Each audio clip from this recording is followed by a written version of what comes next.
I didn't know my boyfriend was married till I got pregnant. Story time. Sometimes I be telling women that your husbands are denying you in public. It is not always the side chick's fault. You guys should come and hear this story. I met this guy in Benin Republic the day I went out with my friends because I didn't want to stay at home alone. It was a club. We met, we started talking, and that was how our relationship got started. This guy never told me he was married. Did you ask though? Anytime I go to his place to spend time, he used to give me like 17k to 20k CFAs.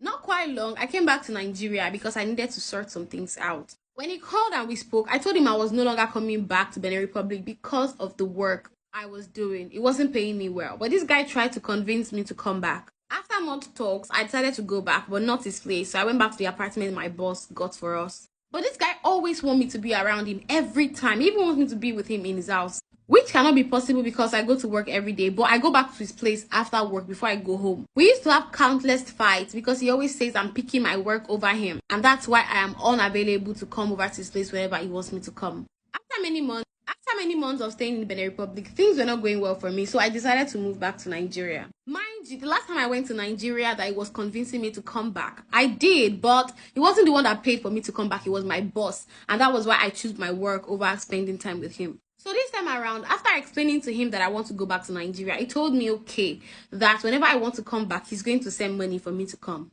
Around May, he decided to come to Nigeria to surprise me, and he called me, which I was so excited about, but I was surprised. I mean, where does this man get all his free time if he's really married? Then he told me he came to Nigeria to buy some building equipment for his site.